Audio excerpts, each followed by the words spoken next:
Good evening, everyone. Again, welcome back to our devotion for tonight. Our topic is from the book of Proverbs, chapter 29, verse 18.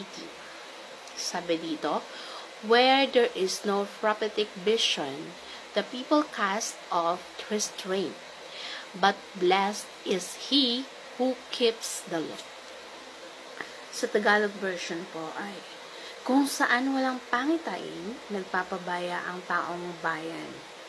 Ngunit mapalad ang sumusunod sa kautusan. So, dito, alam mo yung napapabaya, walang direksyon. Pag sinabing prophetic vision, yung pangungusap ng Diyos sa kanyang bayan or sa isang tao, meron kang prophetic vision. Nangungusap ang Diyos sa'yo at sinasabi dito na sa bayan ng Israel, kapag walang pangungusap ang Diyos sa bayan ng Israel, walang direksyon, walang patutunguhan, magkakawatak-watak lang. Kaya napakahalaga na merong pangungusap ang Diyos. Nangungusap siya. Merong vision mula sa Kanya. At ang katuroan dito sa talata na ito, without vision, we are lost. Kaya, pag sinabing pangitain, ang sinasabi dyan, ibig sabihin dyan, yung vision, dapat nakikita mo. Ano bang vision mo sa sarili mo? Yung, hindi yung physical na nakikita mo ng mata, kundi, yung, saan ka ba dinadala ng Panginoon? Anong direksyon ng buhay mo? Anong direksyon ng Diyos para sa'yo? Yung, nakikita mo na hindi nakikita ng tao para sa sarili mo. Yung pangungusap ng Diyos sa sarili mo na ito yung dapat mong gawin. Because if we are, kung wala tayong ganon, useless or parang anong gagawin mo? Kung gagawin mo lang yung kagustuhan mo, yung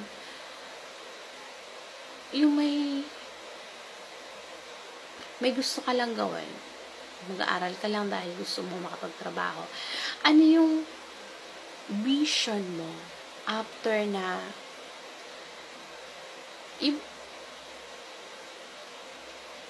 basta yun lang ang gusto mo. Para saan? Yung parang nag-lead sa'yo kung bakit mo gagawin yun. Kailangan nasa direksyon lahat. Yung kailangan natin vision from the Lord na nakikita natin kung saan tayo dinadala ng Panginoon. Hindi kung saan tayo dinadala ng ating damdamin, ng ating puso. Kasi minsan, ang dinadala ng puso ay kapahamakan. Tama pa iralin ang puso sa ibang bagay, pero kung lagi puso ang magdedesisyon para sa kagustuhan mo, kasi meron tayong emosyon na minsan nagkakamali tayo, na yun yung gusto nating gawin na kahit mali. Nagbe-base tayo sa nararamdaman natin. So, mas maganda kung ano yung gusto ng Panginoon para sa atin, na maramdaman natin ang Lord na nandyan, na meron siyang gusto, yung patutunguhan mo. So, kung wala tayong vision, we are lost. Yung guidance na Lord, dapat, syempre gusto natin yung buhay na pinagpala. Pagpapalain ka ni Lord kapag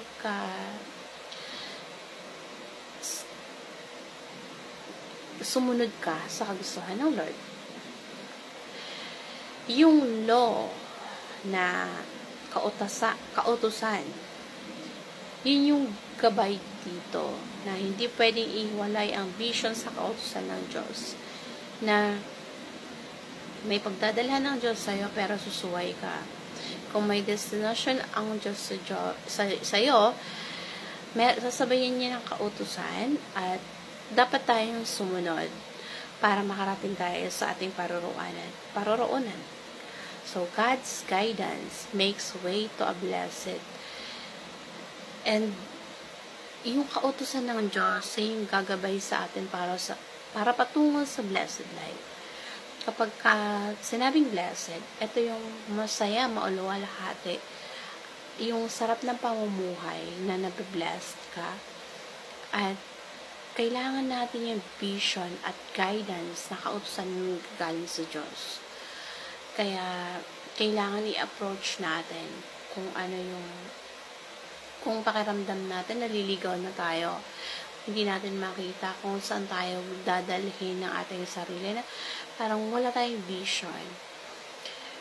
Dapat nararamdaman natin yung pangungusap ng Diyos, naririnig natin yung kagustuhan niya, na yung relation natin sa Lord. Kailangan close tayo sa Kanya para yung pag napapalapit ka sa Panginoon, halimbawa nag-pray ka, nagdi-devotion ka, pagka ginagawa mo lagi yun, napapalapit ka sa Panginoon, at kung ano man ang Diyos, pagka yung relasyon natin sa Kanya, na sobrang lapit natin sa Kanya, parang nagiging close tayo. Kahit ano man ang hilingin natin, parang ang gaan-gaan lang. Ibibigay niya lahat sa'yo kasi close kayo. Nagkakaroon tayo ng vision at kalinawan kung ano yung kagustuhan niya para sa sarili mo. Kaya kailangan i-approach natin si Jesus Christ, na makita natin yung layunin niya sa buhay natin, yung purpose niya. Kasi kapag ka-close tayo sa Panginoon, malalaman mo kung ano yung layunin ng Diyos para sa'yo, kung ano yung papagawa niya para sa'yo. At kailangan makita natin kung ano yung vision niya para sa sarili natin. Hanapin natin yung vision na yung kagustuhan ng Diyos para sa atin, hindi yung kagustuhan natin para sa sarili natin.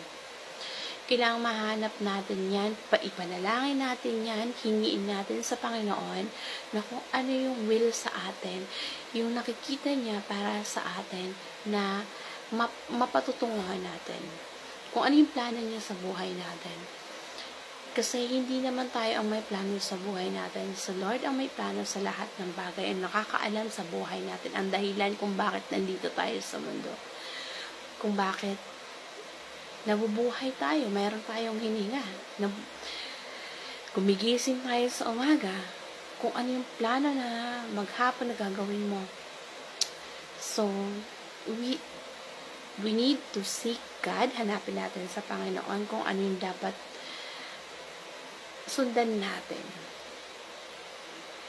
And seek wisdom from God. Kasi napakahalaga nun. Kasi hinihingi dapat natin yung vision sa Panginoon, pero hindi tayo nagbabasa ng Biblia. Malabong mangyari na makita natin yung vision at hindi na makungusap sa atin ng Panginoon, na hindi ka naman nagbabasa ng Biblia at hindi ka magkakaroon ng wisdom na manggagaling sa Kanya. Hindi yung sariling kagustuhan natin at sariling kaisipan, yung akala natin, yung nararamdaman natin, yung tama. Yung pakikipag-usap natin sa Diyos, na akala natin mas nangunguna yung emosyon at nakikipag-usap sa atin ng Diyos. Pero, nangunguna lang naman pala yung emosyon natin.